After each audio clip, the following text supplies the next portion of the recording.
Ang gidapit ng mong presensya, we invite your presence in our presence, Lord, as we continue, Lord God, to ponder upon your word, study it, Lord, and find the significance of the truth.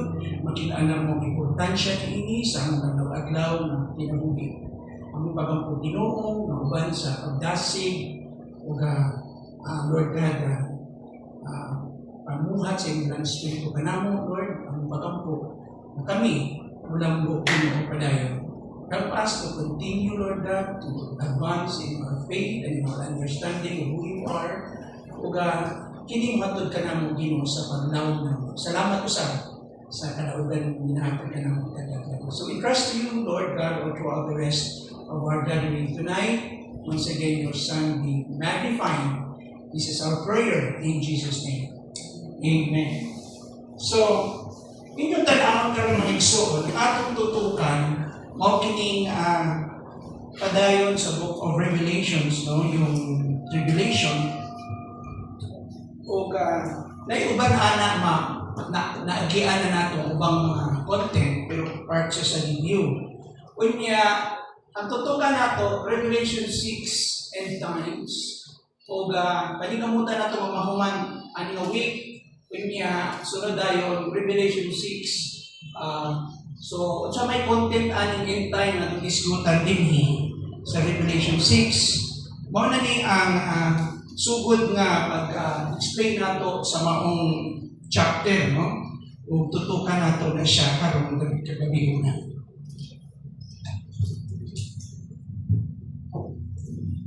Dapat tayo isipan mo.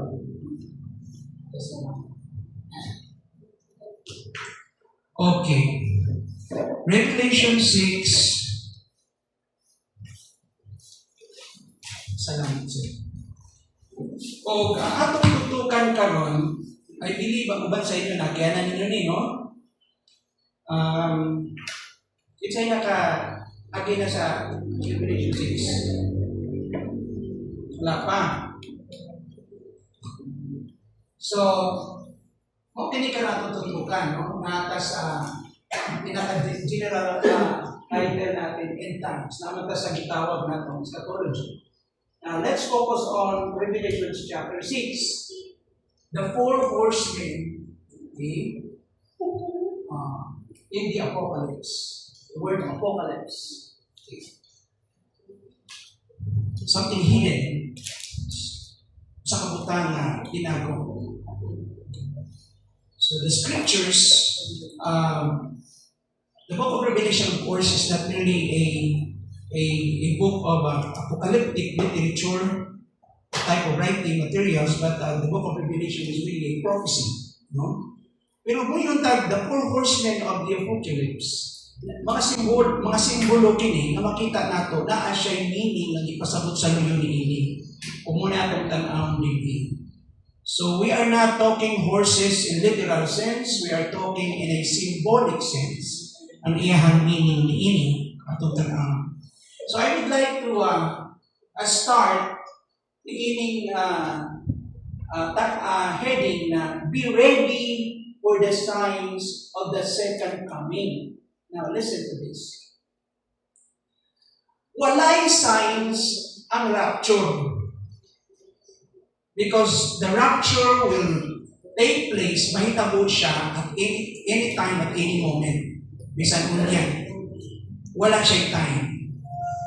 We don't know yung interval, yung space na gihatag sa Ginoo nato from now to the culmination of the rapture. So karon 2026, yung gap ni Ana before the rapture, wata kabaloon sa kataas. So ang ato na lang ay wala may sign ang rapture o pagsabdaw, pero na ay mga signs na gitudlo ang Ginoo sa Biblia pag ang isgutan nato yung second coming. So, when we say second coming, naaw nato siya sa unang-una sa pagsabot in general sense, in general na meaning niya, tanang pagtulunan, okay, ang katibuk-ang pagtulunan sa Ginoo sa katapusan mga adlaw, wala itong tutukan. O ang major emphasis sana ang iyang second coming. So when we say the second coming in general term, that would include all the details of this big event, no? Na pagbalik sa Ginoo, included in that explanation nato about second coming. Now, to narrow down and qualify the definition, pagbalik ni Jesus, kung atong palipson siya, kung atong tagang teksto, atong isgutan, Revelation chapter 19, yung literal na pagnaog ni Kristo. The second coming, the literal, visible, physical coming of Jesus here on earth. Okay? And He will going back to the specific place in the Mount of Olives. And that is in Israel. Mauna. So, let me say this. Be ready for the signs of the second coming in general sense. So, bisan doon, very specific ang pag-abot niya sa itawag na itong isgutan sa Revelation chapter 19, pero naay mga event mahitabo. Prior to that, bago mahitabo ka na, ang atong isgutan noon yung tribulation period. Okay? Now, karon, next. Ang text nato karon naa sa Revelation 6, 1 and 2. Di ba nahinumduman ninyo ni? Naanan ni? Di ba naisgutan na nato ni? Tasang kamot ang nakahinumdum. Wala pa? Wala. Bago sa inyo ni? Okay. Kinitanan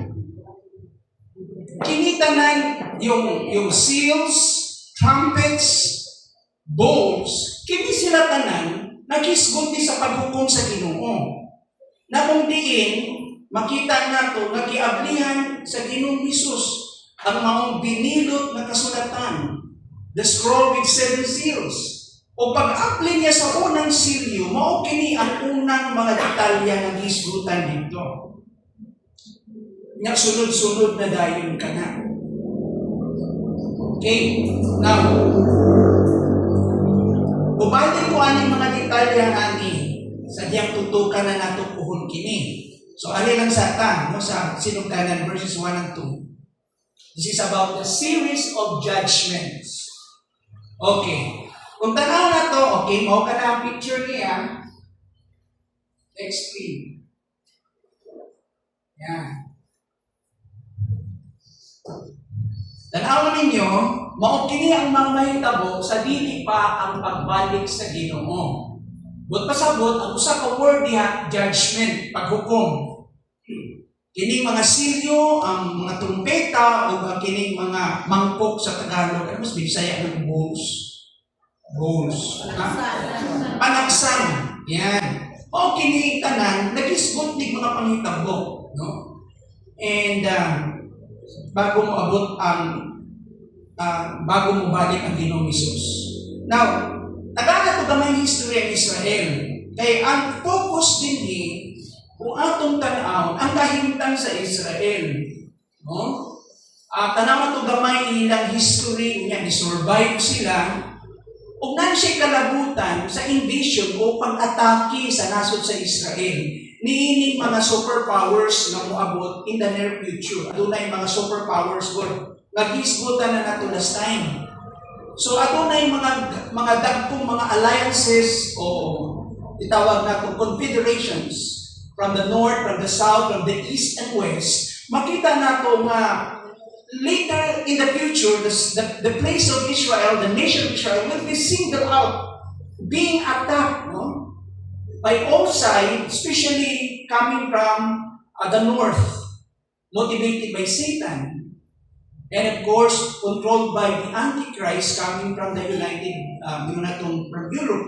So, kini atong tanawon siya.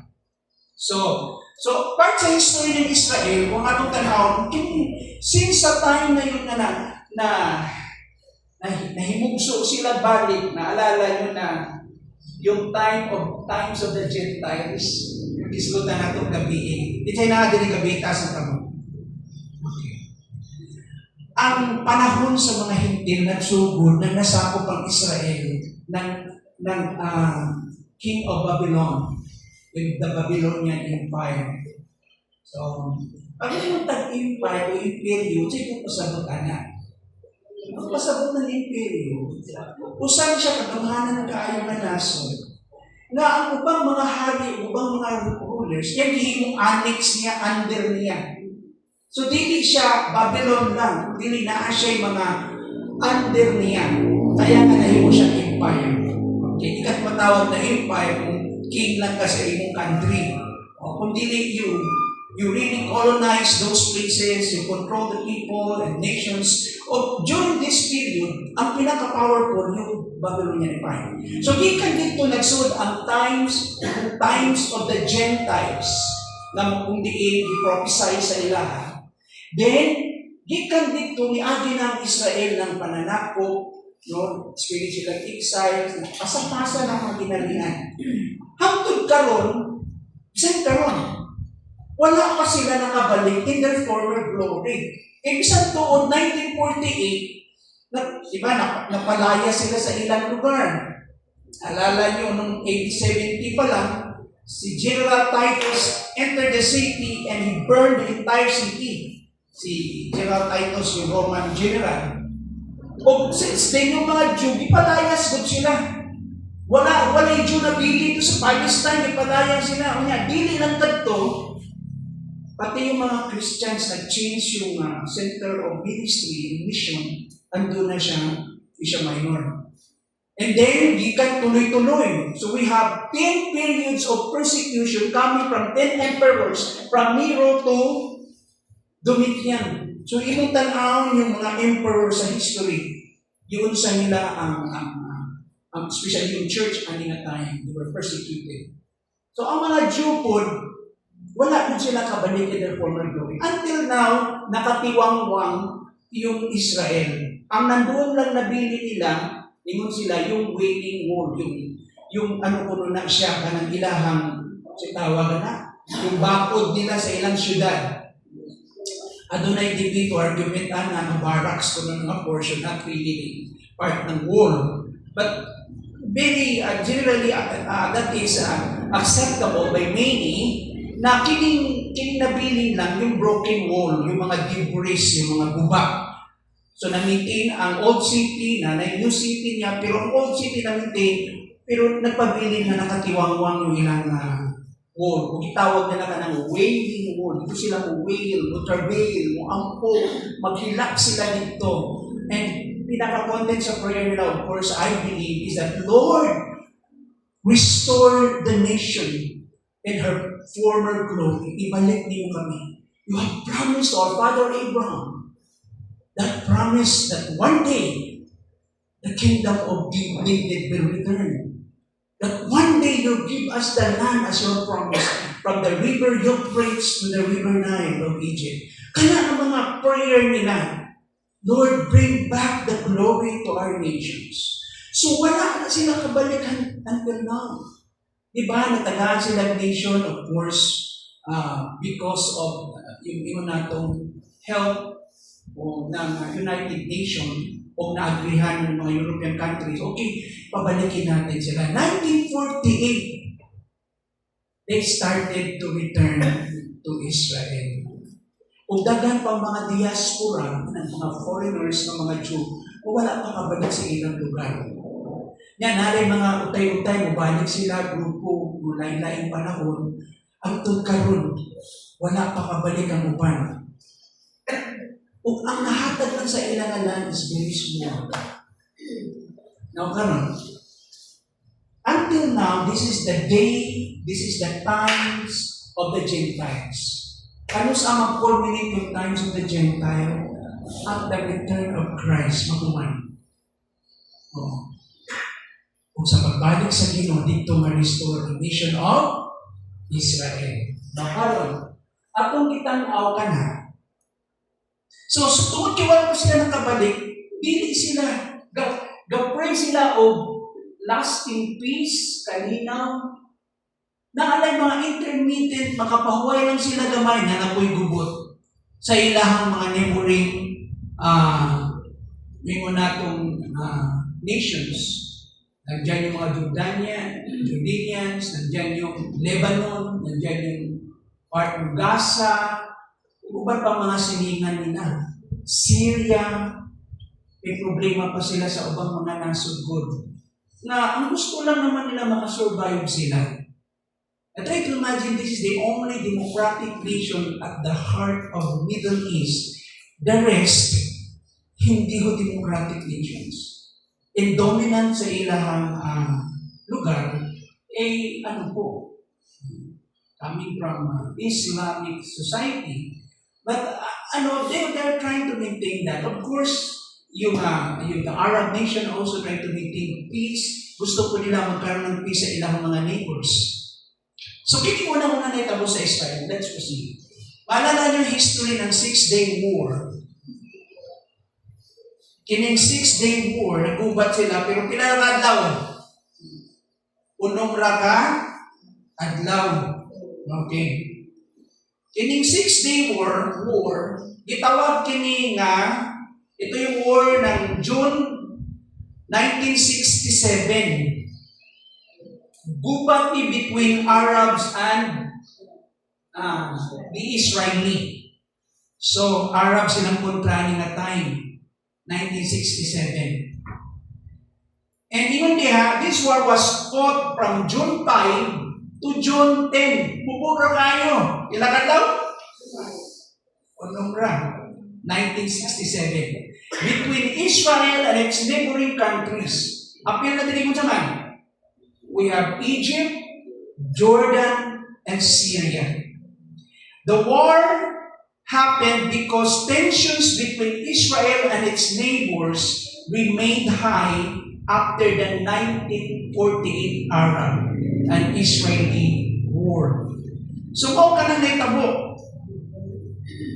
tungod ani, wala pa na dili satisfied good ang mga neighbors na ang Israelites, ang mga Jew, matagaan o luna nila dito sa ilang lugar. So, walay hunong gihapon.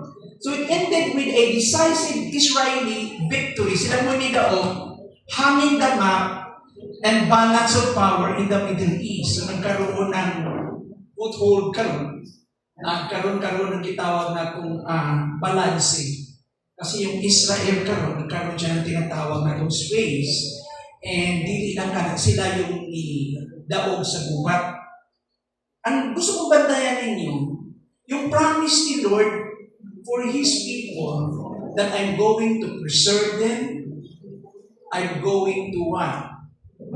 To protect them, preserve them, and give them and save them. Luwason sila. Balikan natin ito po. No? Ito yung mga, di sa kanila, pati babae, sundalo, naka-English yung, tawag na, kung sa atong panakay, apil kapag nagkaroon ng higayon na kinanglan na tawagon. Reserve ka. Sabi pa nga ni akong friend na ito, si Dude, si Boyno, reserve. Okay. Yung mga babae nila, sa ilang normal lang magbitbit sa dalan ng mga sundalo nila, babata pa ng uban. So sila mismo, motivated sila, i-prepare sila, kasi kabalo sila sa ilang history yun. Na dili sila makapaway, balik-balik yun.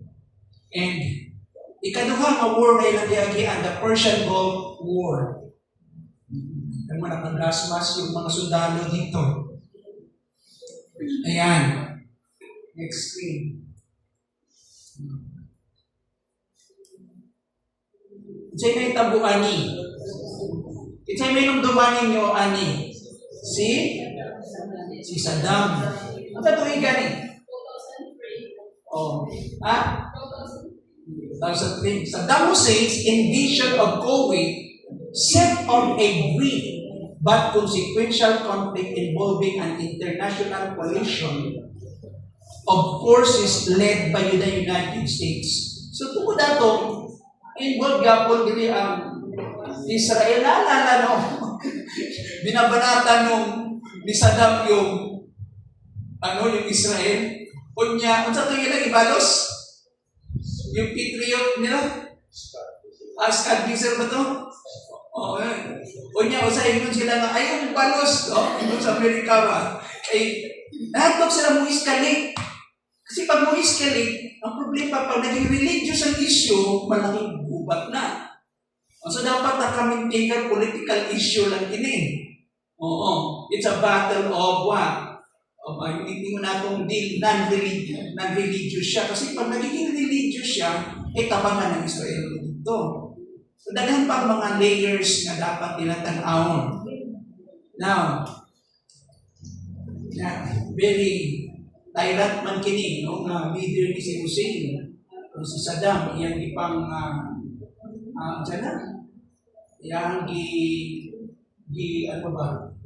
So, grabe yung suffering ng mga tao dito. Tinatorture niya.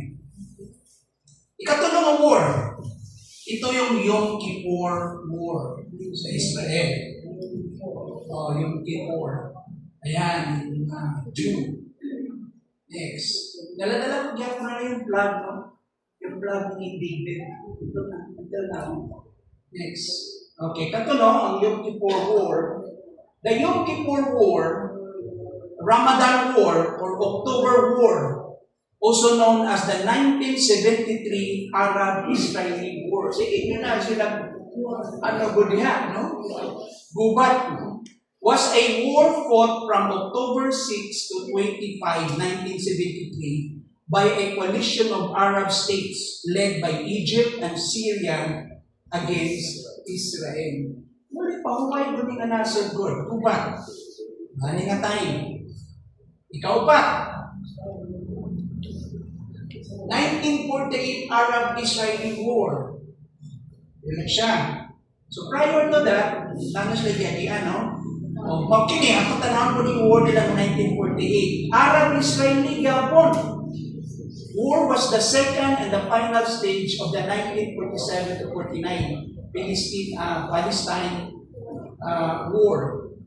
It formally began following the end of the British mandate for Palestine at midnight on 14 May 1948. The Israeli, mo na itong period.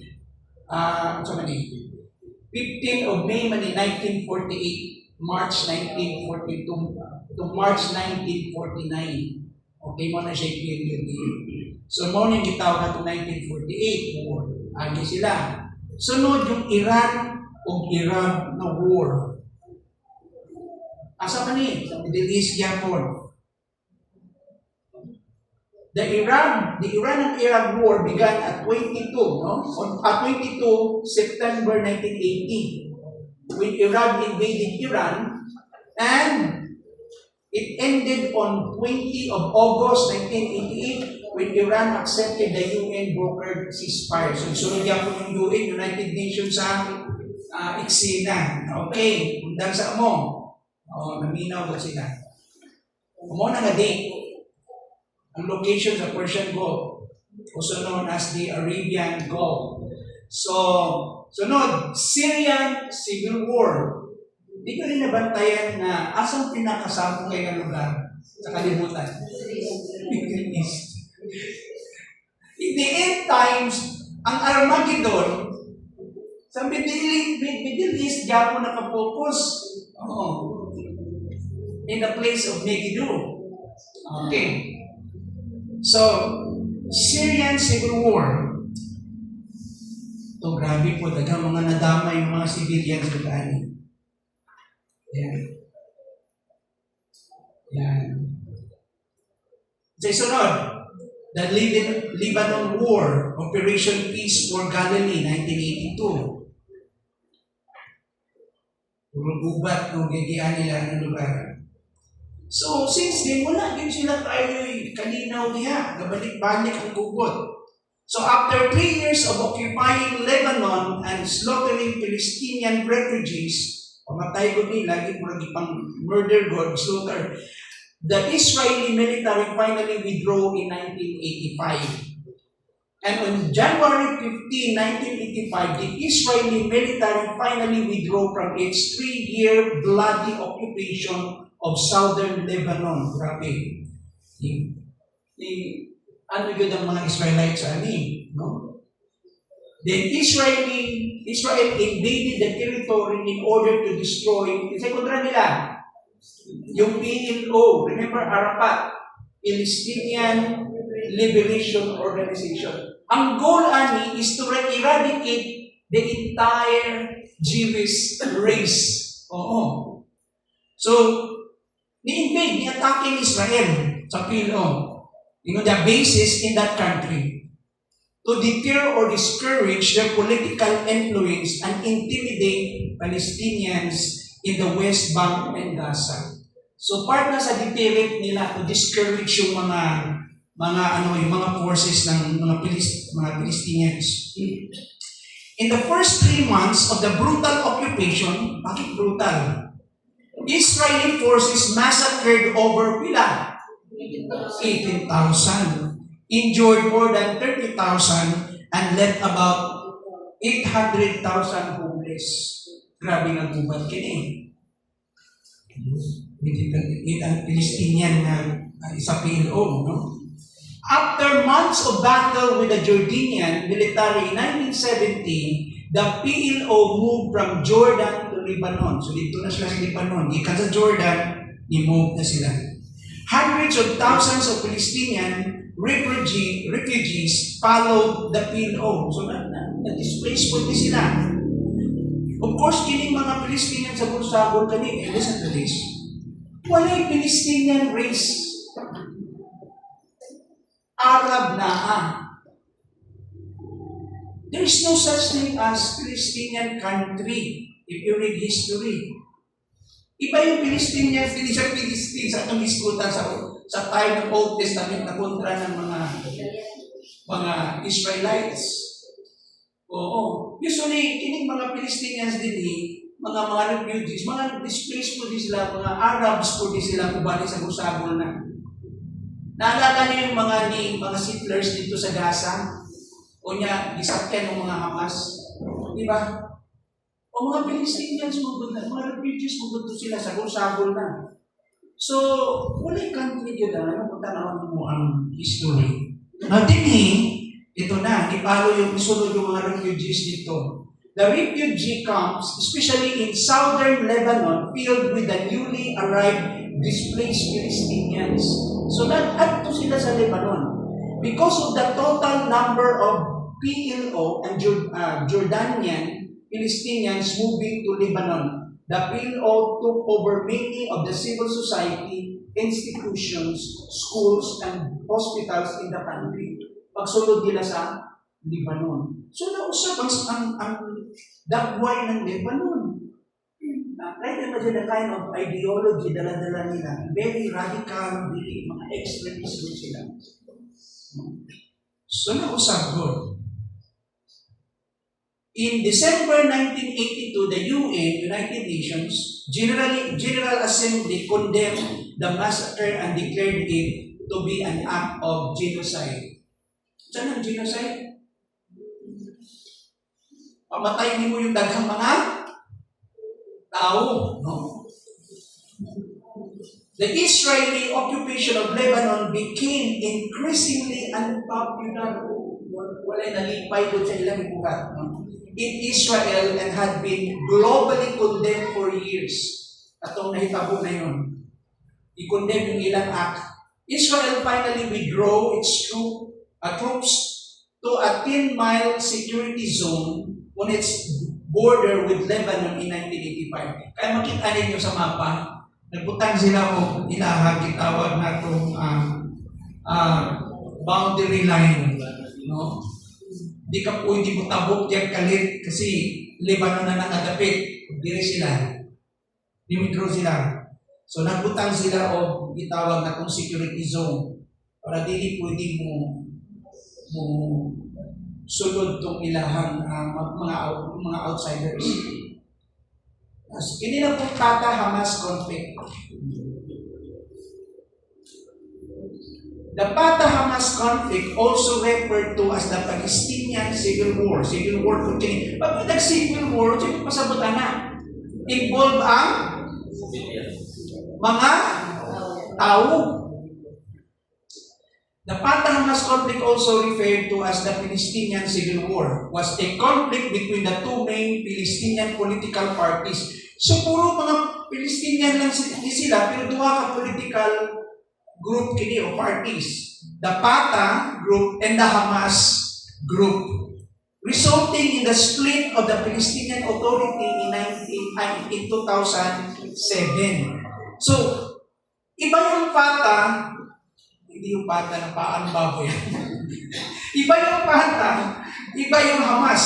Pero pareho silang Palestinians. The reconciliation process and unification of Hamas and Fatah administrations remains unfinalized. So, wala diya po ito na civil. I don't know kung sa'yo update karon, no? Ani na civil war. The present Iran and US conflict. Remember yung unang term ni, kasi unang term ni Trump? Oh, karon ikaduhang term na ni Trump. Yung unang term pa, buhi pa ang yung ilahang leader. Yan, before.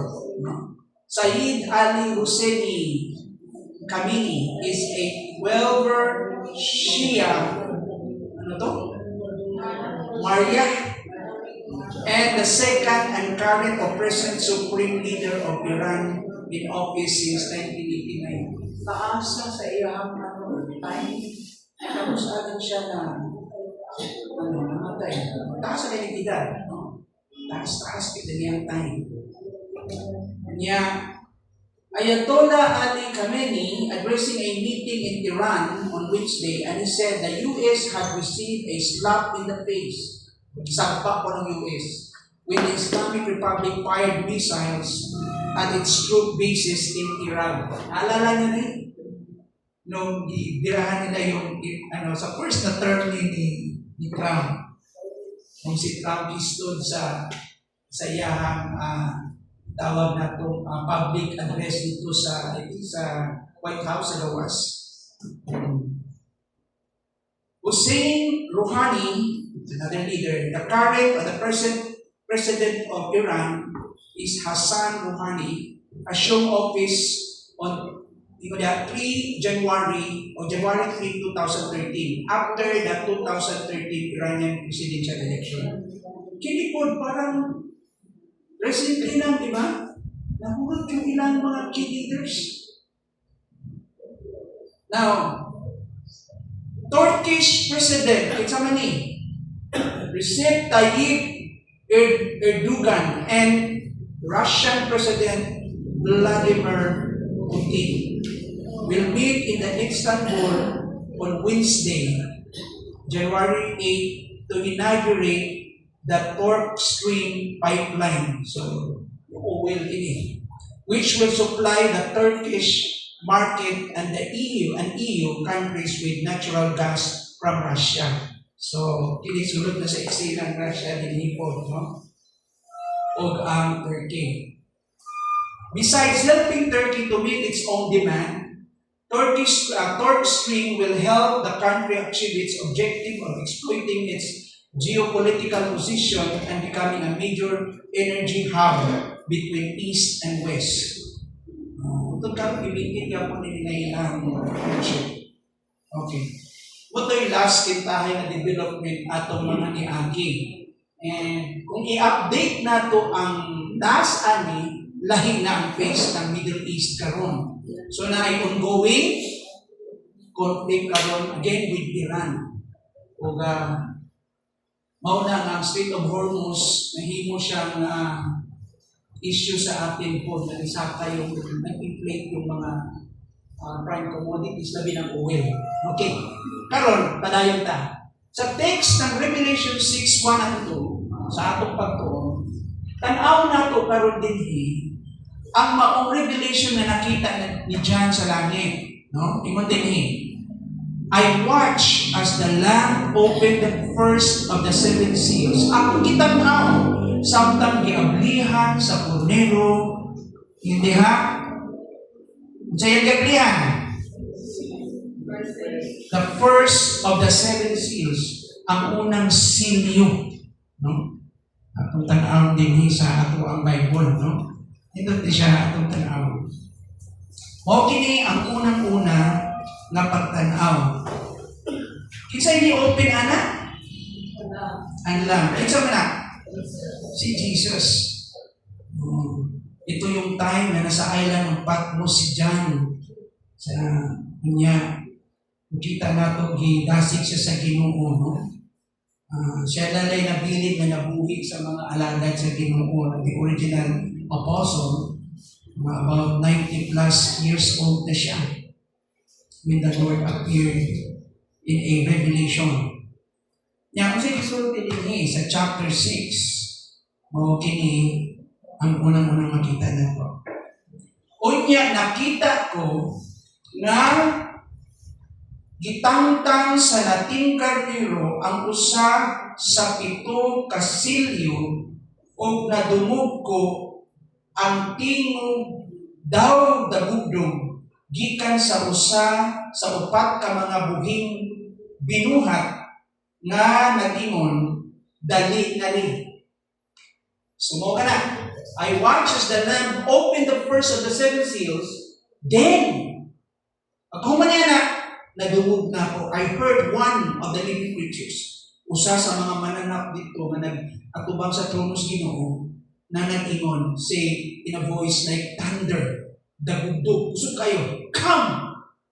O bao ka to, ng signal good na si John, niya ito dito. I don't know if he was literally translated to heaven and he just simply saw the vision, pero gina siya, come!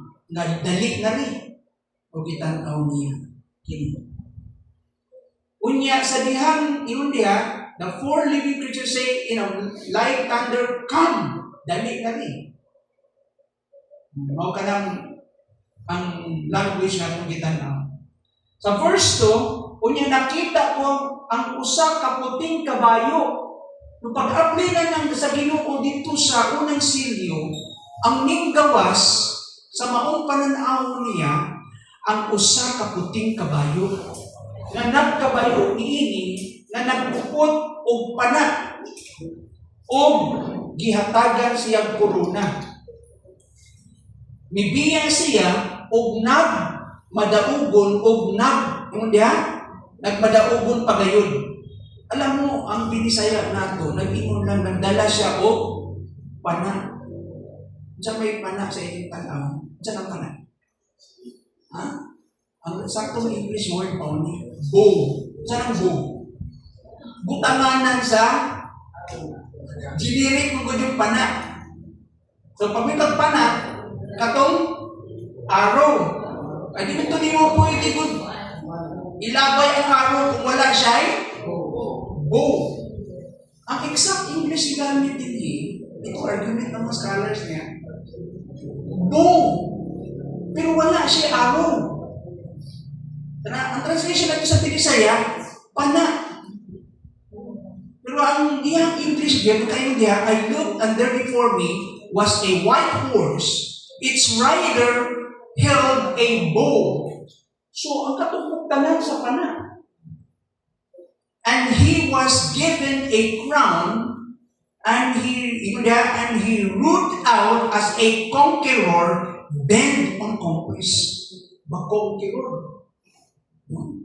White horse. Hindi sakyan niya. Kung naa siya'y nakabatod siya o corona. So he received the crown of leadership, becoming a king or a ruler or conqueror. But that authority was given, gihatag sa iya. So girecognize siya nga hari. Girecognize siya nga ruler or leader.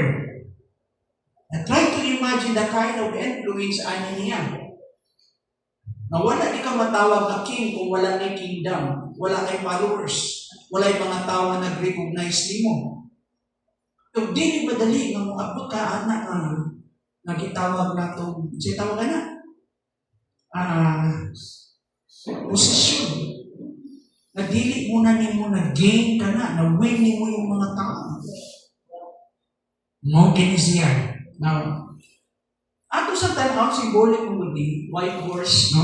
Kung rider.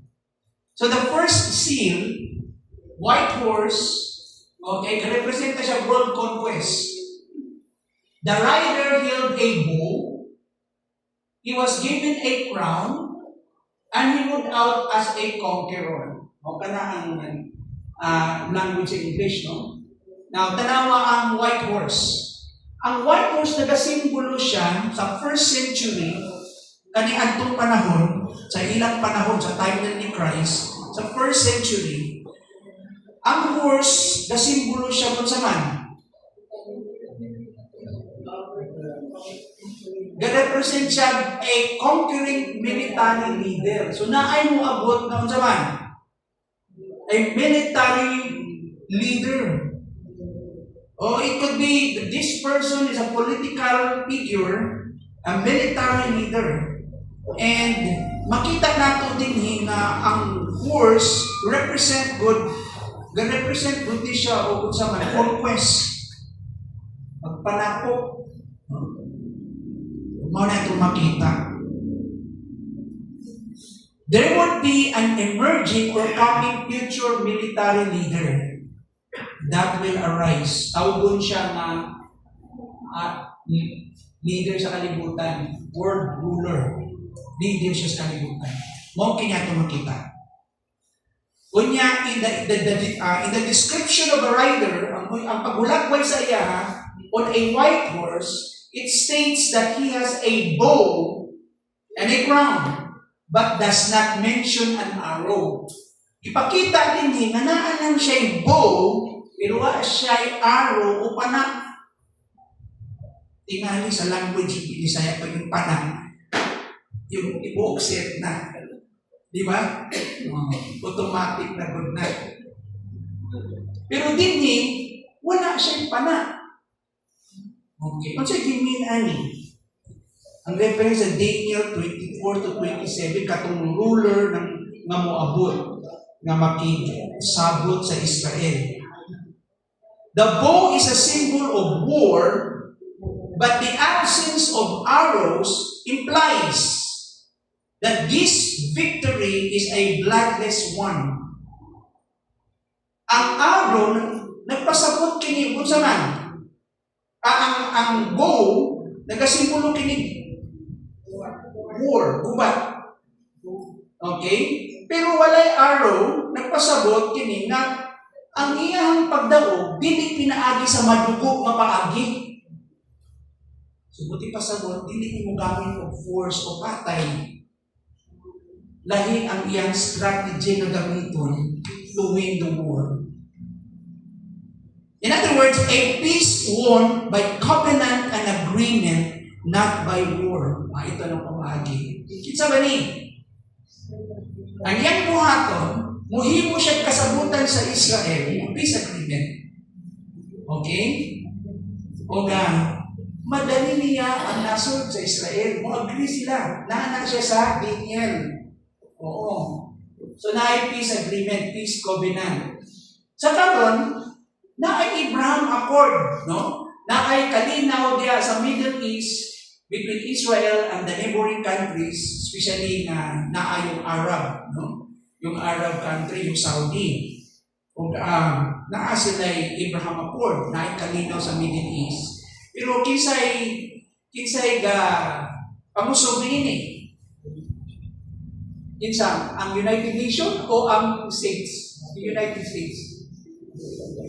Oo. In the United States, especially karon si Trump, kaduhang term na niya. No? Kaya lang, tungod kay ang presidency nila is upat ra katuig, kaya upat ra katuig ang nilang peace agreement. So the next president, again, ipadayon nila yung mga agreement. Oo. So naanay pattern daan. But we don't know in the near future kung ang key player gyapon, ang pinaka-superior gyapon yung United States, I don't know kung sila gyapon. No? Una, magkaroon ng new formation sa Europe, o gagawin mga new key players go din sa maong in-time powers na atong tanawon na magkaroon ng tinatawag nating Western Confederations or Alliance. Sa karon mauning set up, no? And kinsa man ni, the white horse represent an unparalleled time of world peace. But pasabot ang white horse din represent siya og kalinaw, unequal time of what? Okay? Of world peace. So magkaroon ng kalinaw. Asa? Una, para magkaroon ng kalinaw sa kalibutan, asa una? Sa Middle East, ito. Which, for the most part, everyone hopes to see it becoming a reality. Nag-hope ni Ninong, ano sa apa? Diba? In fact, yung mga Jew, gaampo na sila kalinaw. Kaya bili tayong ligon, kung na mo abot dito, magpropose o kalinaw, malipay ko dyan. Karoon nalipay na sila, just gibuhat sa states eh. Na ay Abraham Accord. Kumot kaayo si Trump sa ilaha. Kaya nga naman, ang feeling nila may kakampi sila. Oo. Kanya, atong tanaw mo na yung prayer ng every Jew, Lord, bring us peace. Kapatong kami kalinaw. So this is the hope. This is a global peace and unity of people, nations, and religions. Karong wala pa na. Pero somebody from a humble beginning, a small horn, will come out. According to Daniel, unpopular, hindi siya ilado, but slowly yet surely, he will position himself and will become popular. Ug asa siya mas ma-reach yung height of popularity when he entered that covenant peace treaty with Israel. Kana, magkaroon ng kalino sa kalibutan. Okay. The rider had a crown, and this word refers to the kind of laurel garland awarded winning athletes. It was given to him. Now, karon, sa Bible, doon na klaseng Gregong pinulungan gigamit sa corona. Ang usa ka corona diadem crown. Ito pasabot ng diadem, mo na siya corona nga ginasukob sa mga hari gyud. Pero kini siya, ang corona gibutang sa iya dili diadem crown. Stephanos crown. Crown na siya sa usa ka victors o nagmadaugon siya. Murag athlete ka, nidagan ka sa race, kunya nidaog ka, nidagaan ka crown, murag laurel, no? Kalapit ang murag dahon sa ilang time. So, magpasabot, ang idea din your crown, your authority is, unsa man, is given, gihatag sa imo. So, magpasabot, nagsugod siya sa ubos.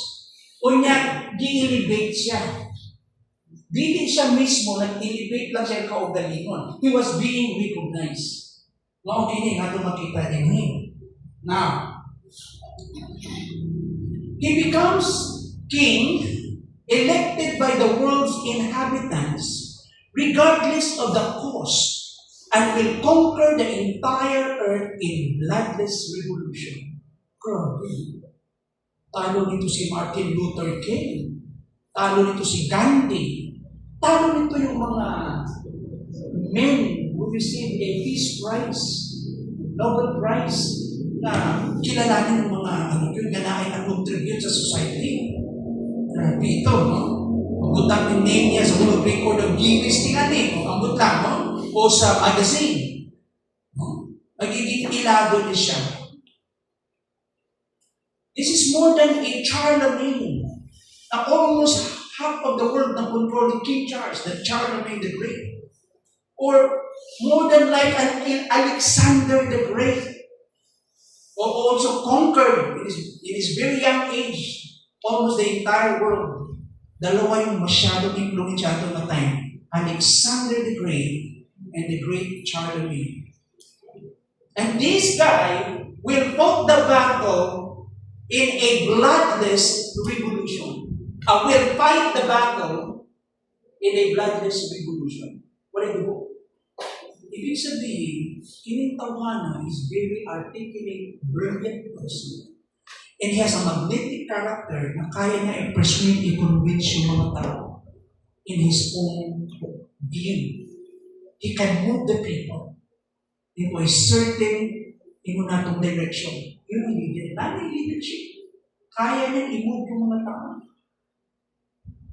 In other words, this rider is going to conquer without using the means of war. Alam mo, pag isang naging leader ka, isang political leader, dapat statement ka. Magaling ka bakit? You can maintain your composure, hindi ka madala sa, hindi ka mabalos, mo react based on pamati or emotion. Ang isang leader, very objective na siya, ano na siya? Kailangan mo na itong, hindi wala siya yung heart. He has the heart for the people. He loves his people. He looks after them. He takes care of the people. Yan natin man yung mga tao. Pero he is a statement. Maayon siya mamapagod. Ang kinitawhan na siya natural ability na yan. Now, who is the rider of the white horse? Sige ka naman. Kinsa maning nagsakay sa putik na kabayo? Reaction. Kinsa ni? Kinsa? Si Daniel. Who is the rider of the white horse? Atong tanawon. Si Jesus Christ ba to? Hindi. Tanawa ang Revelation 19. Although in Revelation 19, tells us, nag-ingon nato, kasi Kristo, mubalik, tells us that Christ would return with the holy angels, with white horses. No? However, the context tells us that there is no real parallel between this rider that we talk about in Revelation chapter 6 and Christ as the rider of the white horse in Revelation 19. And it is preferable to assume that this rider, of course, mentioned in Revelation 6 is the counterfeit or false Christ. So magpasagot, kopyahin niya si Jesus. Mo appear siya as deliverer or Messiah. Now, pero, from the mindset of the Israelites, kadiyang kang prophecy na magsabihin na the deliverer will come from Zion, diba? And he will deliver his people. Nahihita na nila. Mag-deceive din yung mga elect. Oo. Anila time. Kaya nga masugod sila amin. No? Ano tanaw na to? Pero dili niya si Christ. Kaya si Christ gisutan sa Revelation 19. At tanawa, He has risen to such power. Iangat niya sa maong gahong. Na walay pwedeng mubarog, batok niya. So this guy mentioned in Revelation 6, the rider of the white horse, ingon niya, is very powerful. Gamahan siya kayo. He has risen to such power politically that no one is able to stand against him. And guess what? Kung sa kaya political, ay yung titawag natin foreign policy sa mga nason. Of course, peace. Global peace. World peace. Huwag po na itinahon ng mga religious people from the religious community and all the religions. Hindi mo natong tanang mga relihiyon in the world. World peace. Nakinsa di manipay ani. Taas ang kamot ng ganahan ay taas. Di mo ka nakubat yung gusto. Kanina, yun, taas ang kamot ng kanina. Kita tanan galong kanina. Ito, balansiyo na ito, ganyan mga passive peace sa ato. Ito kanong na na-debate, no? Okay. Na yung mga ubang Kristohanon, ubang churches, nga may yung Hindi pwedeng gubat. Kalinaw kita. Na pwede ngayon na okay lang ang gubat. Basta magkatarong namin ang gubat. Okay, sige. Atong i-divide ang floor. Tanaw na to, okay. Kitsay mo ko yun na malinawan ng tanan. Kung na dyan siguro. Kasi May lago ka. Isa na, duplikal o di-duplikal? very catchy, no? Dili biblical. Ako hindi ko sugot. Dili ko sagot. Ay, kalinaw. Tay kalina. Oo. Hindi naman sa Bible nga. Oo. Vision. Oo. Vision. Siguro dapat yung dodo ko. Ano ba? Kita yung mga di at yung balik. Lagi. Okay. Na-point, Brother Dodo, yan lagi klaro nga, kalinaw nga, kanang dili yas Ginoo. Oo. Pero naay kalinaw, of course, sa iyas Ginoo. Kano sa may tamo ng kalinaw, magikan Diyos Ginoo. Bilig niyo. Tabilin nyo. Okay, balik tayo sa istorya. Sa realidad nato, kung di mo kalikayan, yung mga gugot-gugot, di ba? Kadalanan sa ato sa akin, mudrot ang conclusion ng mga di pwede na isang mo. May gubat. Ano mo, may itang mga armas. Bawal mo patay, di ba? Yung nato awayon, ano nato, silingan nato manasod. Dito makigapoy, wala puti kasarangan, nakita di ba? Yung purpose lang nato, para to detail ba, para i-discourage sila, makikampi ka sa mga power pole, makimigot ta sa ato natin mga kauban. Hindi nila, kapag-boost ka sa imong pwersa, to deter, to discourage them, no? Para ma-prevent sila sa ilahang God. Pag naikunahan sila yung ambisyon ng atake. Nakaroon, na ay mga makatarungan na buba, hindi na anlaw sa Ginoo. Kasi, listen to this. Yung nasod, kitagaan sa Ginoo authority. No? Ang nasod, sa kanasod, kitagaan sa Ginoo authority to protect the innocents and to exercise justice against the lawless, against the rebellious, no? Domestic or foreign. Ang ugot na aman dire sa sunod, o bisan sa gawas sa imong nasod. Mo exercise of justice. So there are times na manawag God. Diba? Parang yung kanta sa ato ang bandila. Diba? Yan ang, hindi naman ibig sabihin, isimba niyo mong bandi, ang flag, di mo na simba tawag. Ang tawag na, ipakita niyo yung imong saman, commitment and your loyalty to stand for your country and your people. Diba? Alala niyo kanta natin, ang mamatay ng dahil sa iyo. Ibig sabihin lang nun, umabot sa point na you are going to stand for your cause. Una sa tanang Kristohanon ka, you stand for righteousness, for what is right, for what is moral. Then there are some war na may mga itong justifiable, reasonable, at ubakan sa Ginoo. To defend your country, and if necessary to go into war in order to defend your people and your country, then that war is reasonable war. O makita na po sa scriptures yun, how the Lord helped the nation of Israel to defend themselves in Anak. So muna akong balance lang na ito kamay, no? Hatay na po sa mga practical point. Now, balik na din So, kining political power na to, wala yung makabarubato ko niya. So, try to imagine that. Maraming mga powerful yung leaders and president of nations. Pero kinita ka na, wala makabarubato. Sa karoon, kasi pinaka-isang sa inyong pangati. Isa. Si Trump. Power machine.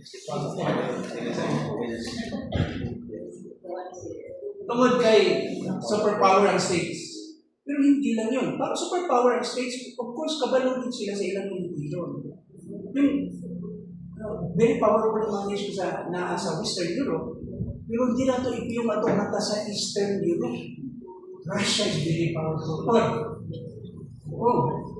The fact na naa sila yung mga weapon of mass destruction, merkado.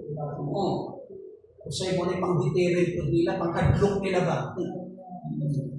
Then yung North Korea, yung galaong gamay, di ba? Lahipon na, no? Lahipon dagan sa pupuntok sila, no? So, pero makaputang tayo po na this somebody who will come into power is really somebody that no one can fight against him. And I believe hindi lang sa force, kundi yung klaseng authority na nadawat niya. Ibig sabihin, nakuha niya yung majority ng population ng mga tao. Ibig sabihin, ibaw apil sa iya yung mga Arab, the Arab, the Arab nation, the nations in Middle East, in Europe, no? In America, in various continents, it is faithful sa iya. Very powerful. In Revelation 13 verse 4 tells us that no one is able to fight him. Wow. Okay. World leader ng China. The four horses and their riders, listen to this, do not represent specific individuals. Wala na siya nag-isgot o literal good ng mga individual na mga tao lang. Nag-isgotan din. But forces. Kasi puno na siyang puwersa, forces. Some, however, identify this rider with Antichrist, the rider of the white horse. Although, he will be the leading figure. Kaya nga naman, pag bumalik ka na sa Book of Revelation later on, siya yung tinatawag na mukha ng beast. Naalala nyo? Yung beast is what? Is a group of leaders and nations na mayroong isang mukha representative. And in this case, the Western Alliance from Europe, ang mukha niya yung Antichrist. Okay. So, karon nakapokus man sa mga horses, tanaw sa nato kayo. Although will be the leading figure, John points that the entire world will follow him. Ang tibukan-libutan ng sunod niya. Being obsessed with pursuing this false peace. Kaya nga naman, hindi kaya niyang programa. Kalinaw. Mga tao, gusto ko yung sa man. Kalinaw Nanahanta ng kalinaw, magsan-asa, di ba? Dili ka mahadlok, dili ka tulison, walay murabi mo diha. Makatulog ka sa balay, no? Isang mupuyo ka ang iyong balay, wala sa subdivision, walay security guard, walay iro, wala tanan. Di ka mahadlok. Munang ubar ka na, mupuyo mo. Labi na kung lugar kritikal, hadi mo ka. O kay silingan, isolated ka. Pero, ang tanong tao, from a domestic level kind of peace, to community level, regional, o nationwide, o global in scale na kalinaw, tanong tao na nita. Gusto mo ginagawa ang tao Di ba? Amen? Makatulog ba ka kanakay kaaway? Himodlo. Initan niya ko, niya. Nalay sumuloon, Di ba? Tanong tao na paranoid kung sila, gusto na ito malaki kaaway, no? So, dinindahin ang mga tao, obsessed sila sa kalinaw. So, kinikaroon yung agenda ng muna itong programa ng Antichrist. O tanawang prayer ng Book of Psalms. May those who love you be secure. May there be peace within your walls. Ano sa prayer mo mga Jew? Pray for the peace of Jerusalem. Will you not revive us again, restore us again, that your people may rejoice in you? Show us your mercy, Lord, and grant us your salvation. Di na yung abot kalit mo, offer na yung anak na kalinaw. Siguro, ano yung sumugot sila? Daniel 9:27, tanong nila niya.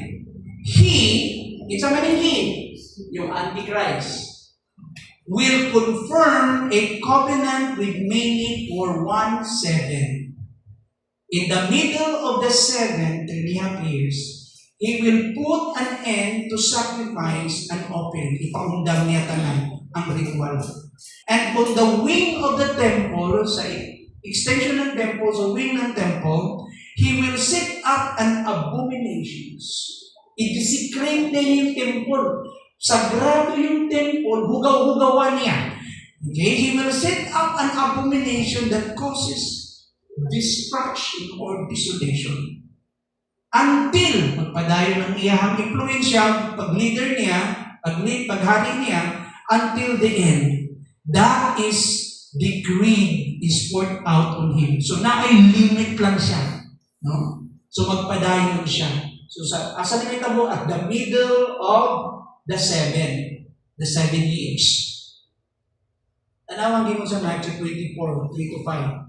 As Jesus was sitting on the Mount of Olives, the disciples came to him privately. Tell us, they said, when will this happen? Kanos akin imita mong iningiingon? What will be the sign of your coming and the end of the age? Sa sign sa inyong pagbalik o ang katapusan sa panahon. Jesus answered, bantayin ninyo. Watch out that no one deceives you na. Bili ka mo mailad, malimbungan. Daghan ang moabot sa akong ngalan. Ug moangkon sila nga sila ang Kristo and will deceive many. Daghan ang ilang ilan, malimbungan.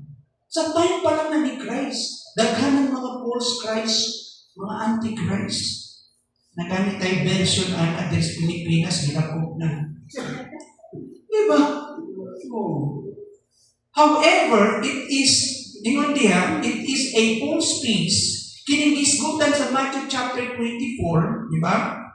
This is a false peace that is to be short-lived. Temporary lang kini nakalinaw. Makita nato sa verse 4. No?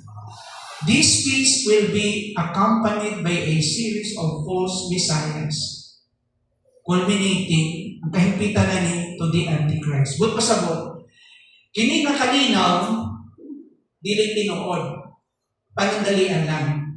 Kini nga kalinaw, magsunod ani ang mga false messiahs o ang iyahang kahimpitan ani makumpleto sa panahon ng abot na ang Antichrist. Natawgon siyang the man of peace. O niya, muhimo siyang covenant treaty with Israel. Covenant peace treaty. Mo kinisgutan ang background sa prophecy. Okay? Sa Daniel 24-27 and Daniel 9. Okay? Mao ka na ang background. Now, ako makita diyan, no? Ang prediction ni Daniel, that the Babylonian Empire would be succeeded by the Medes and Persian. Kauban na siya, yun ang background na ni ng prophecy. Fulfillment took place in Daniel 9 verse 1, natuman to. When Babylon fell to Middle Persians, sa dihang sila napildi ng mga Persians, ng Middle Persians. At the time the Persian conquered Babylon, Daniel clearly discovered for the first time the prophecy of Jeremiah 25 verse 25:11. So gibasa ni Daniel yung propesya ng Jeremiah na discovered that the desolation of Jerusalem, ang kalaglagan o destruction sa Jerusalem would take 70 years. Kasi unang libuba sa Jerusalem, yung temple ni Solomon, the Babylonian rulers, si Nebuchadnezzar. O na-discover ni Daniel yung propesya ni Jeremiah na okay, maulit po sila good for 70 years. And the prophecy of Jeremiah in verse 11, tanawa, this whole country will become desolate wasteland. Doon pasabot, talagang mahimo siyang minaw good. Bubagod ni will be destroyed. Babubagod ni maong nasod. Kung sabi niya disputan din ang Jerusalem. And these nations, plural, kining mga nasod, will serve the king of Babylon 70 years. Makita na po. 70 years. And this is what the Lord says. When 70 years are completed for Babylon, human ang iyong gitagal, I will come to you, balik sa katawhan, and fulfill my gracious promise to bring you back to this place. Ibalik na mo sa inyong nasod. Karon, tanawang 11-13 hanggang sa 14. Kaya ako'y nasayod sa ang plano para ninyo. Imo ng Diyos, imo ng Ginoo. Plano sa inyong kaayuhan o dili sa inyong kalaglagan. Plano na tagaan ka mong paglaom o ugma. For I know the plans I have for you. Siguro, sa kita sa unong 17 years, siguro na-discourage. Isot na tinabuhi ko, hindi ka buhi ng normal. Yun ang that's the new normal. Continue to pray for your pagan king para pag mag-prosper ang lugar, maangin mo. Nanalo sa prayer dito, i-encourage sila. Kasi siguro, discourage sila, nalimta na siguro sa ginong iyong saan. Nakaroon, itubag sila sa ginoo. Nasaan ko sa akong plano. Huwag ko nakalimot. Ang akong plano karoon ay kaayuhan ninyo. Paglaog ninyo. Kaugmaan ninyo. Na pagkapot sa verse 12, then itong resulta, you will call upon me and come and pray to me and I will listen to you. Listen to this. Matagal pang 70 years, pag buwan anak, makalingkawa sila. Kung mo kinitawag ka mo ka na ako, mag-angko ka mo ako, magpapalingkod ka niyo. Naikonteksto ka na. Now, ito na ang condition sa verse 13. Yung pagpangita niya na may layer of situation. Kaya dinisiplina sila sa Ginoo mga God. Amen? Kaya wala sila nalitas na sa Ginoo. Gitugyan sila sa mga paganong mga leaders ng nasod. Nagisakop sila. Mauna, nagsubo dito ang control ng Gentile sa ilahan. Now, karon, sabi niya, you will seek me and find me when you seek me with all your heart. 100%, no reservation. Kung pangitaon ninyo ako ng tibuok kasing-kasing, makaplagan ninyo. Namuntis. Tagaan na itong intervention ka dito. Kita pa na. Butang na ito itong siya sa ina. Usahay bitaw yung kasing-kasing ng pagpangita sa Ginoo usahay. Buti tayo. Pwedeng ga-involve ka sa ritual, ga-pray ka, kung sa ato pa, ga-Bible study ka. We're doing ministry. Pero yung lang ng pagpangita sa dagway sa Ginoo, may own seriousness. Usahay. Tapos, ang hindi ba mo na? Diba? May nalang ang Ginoo, ang ikapoy ba? Isa kong maminaw ninyo karon sa inyong mga prayer kay ikapoy ko. Tulog sa ako. May nalang gilingan ang Ginoo. Palihan na to. Amen? Oh. So, notice, if kita magkumbasaw na ito direkta na wala din tayo sitwasyon na itong nakita. Sabi natin ito, ay, pinasing-kasing naman di ay. Hindi mo na baon po kung sa ilang giagian dito. Nga nung iato to, na, mula sigurado, mag-ginausulit ka. Sure ka? O, di ba? Sigurado din, nanita din ka na ro. Sure ka na nanita din ka. Di ba na nila point? Ito yung way of confronting them. If you seek me with all your heart, then and result, you will find me. Makaplagan ko ninyo. Tanaw sa verse 14. I will be found by you. Makaplagan ko ninyo. Declares the Lord. And I will bring you back from captivity. Ibalik ni ko kamo gikan sa inyong pagkaulipon. Here comes the deliverance. Here comes the rescue from the Lord. And I will gather you from all the nations and places where I have banished you.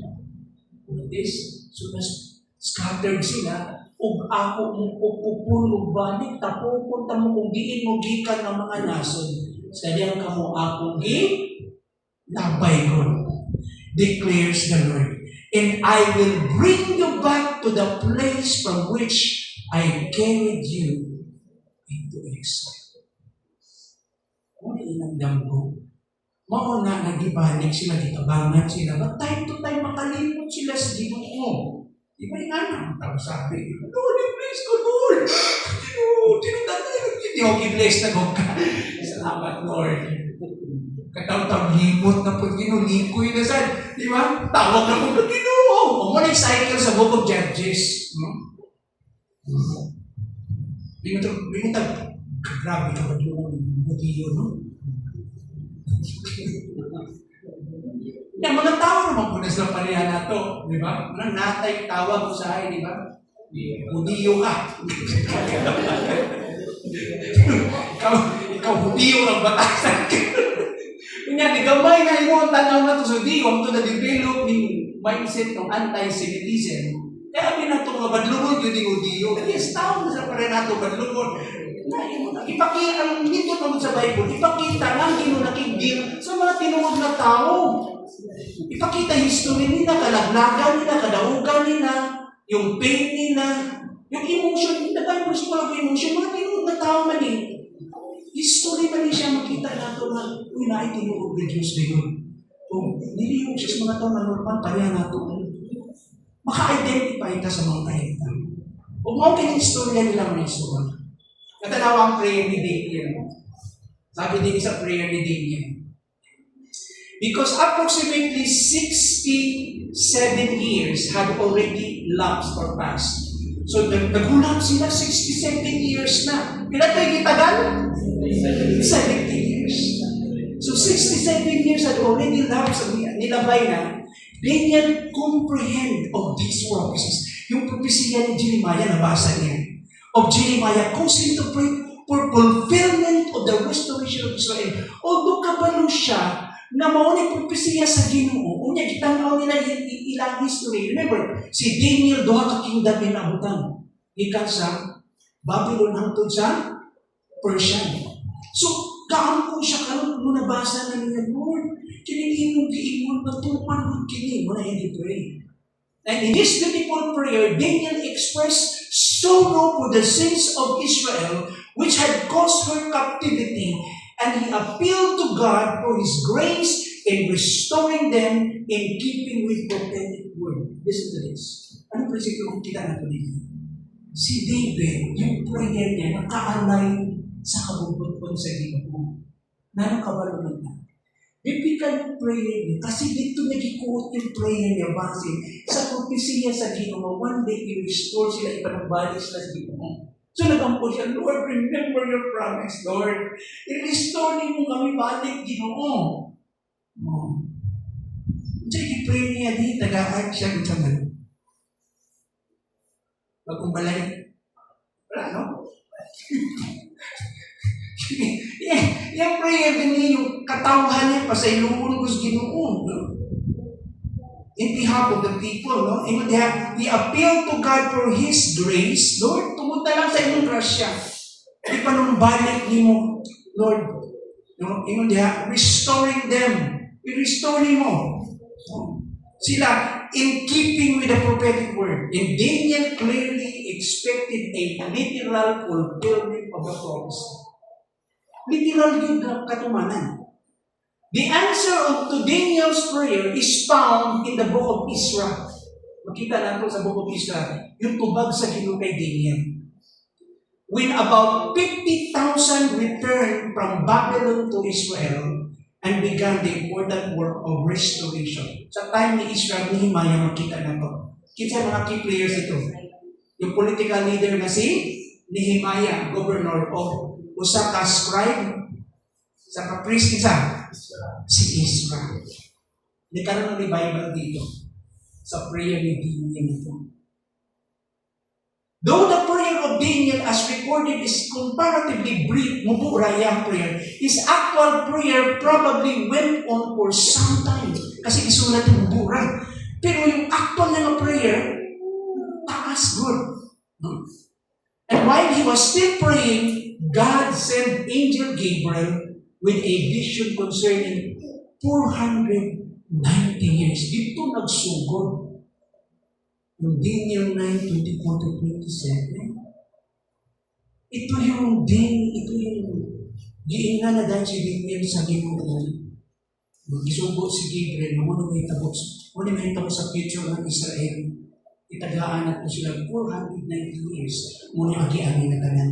Hangtod sa katapusan. Hangtod sa pagbalik sa Babylonas. Gikan sa pag-abot sa Mesiyas, hangtod sa iyang pagpangit.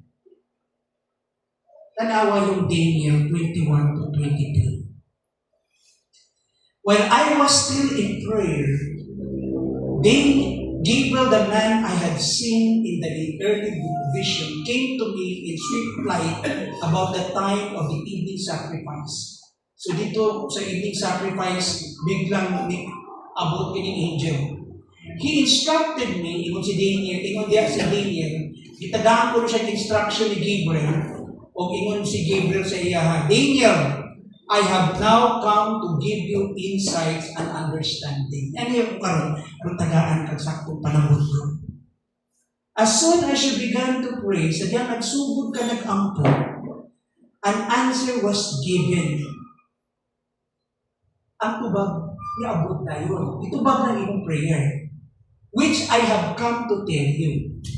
For you are highly esteemed. You are highly favored by God. Therefore, consider the message and understand the vision. Daniel 9:21 to 23. Ginagratis din pa ng awan Now, in 24 to 25, mauna niya itong ibasa. Yung propesya sa Israel. Amen? Okay. Si Daniel concerned siya sa iyong katawan man. Sa katawan sa Israel. So, katong restoration nila sa time ni Nehemiah, kung kimuagi na po sila daghang mga agianan mo. Ipakita na daan sa Ginoo kay Daniel kung siya nahitabo sa future ng Israel sa unahan. At kinonfirm ni po yun sa Book of Romans about the future of Israel. Kaya sabi ni Paul, definitely, God will not deny, will not reject His people forever. He will not forsake His people. As far as the gospel is concerned, they were enemies. Kung ibang nilisbutan. Because they were being stumbled. Napandol sila. Kung ibang nilisbutan na tungkol kay Kristo, tungkol kay sila nakasinati o pagkabuta, they were into spiritual blindness, kaaway sila. But as far as the fathers, the patriarchs are concerned, they are the object of God's love. Hihigugma sila sa Diyos. That's why, dinig sila isa likway sa dito hanggang sa alito. Nasa ilaha ang templo, nasa ilang pagsaktong pagsimba, nasa ilaha ang Ark of the Covenant, ang pulong sa Ginoo, gihatag sa ilaha ang law ni Moses, nasa ilaha mga propeta, na nasa ilaha tanan. Dili isa likway sa Ginoo yung katawan. Ako mismo ang saksi, ilan si Pablo. Kung iyon siya diyan. Maabot ang panahon ang tibok na subalas. Tutog na po dito mga iso, padayon ng tuting. Ang mga prophecy ni Daniel. Okay. Gusto na po dito mga iso. And anong lesson na ito makuha din? Ang lesson na ito makuha din, na ang istorya sa future, di-fix na sa Ginoo yun. Nag-linya ang Ginoo, na-threat yun ang Ginoo. Dili random ang future. Dili nahitabo lang siya based on mga gitawag na itong chances ko. Dili pwede masigyan ang Ginoo. Naka-fix yung future.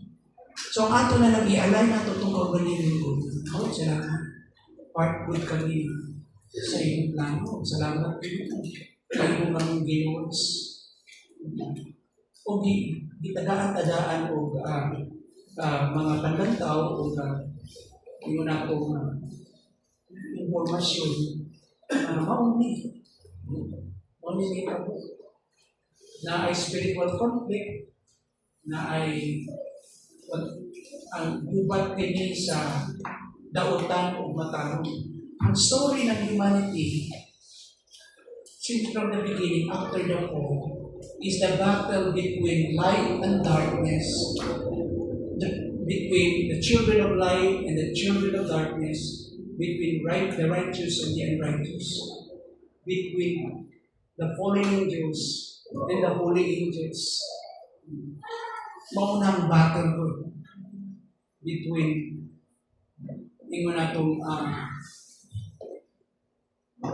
between light and darkness. Walay katapusan nga buhat ng pagkakas.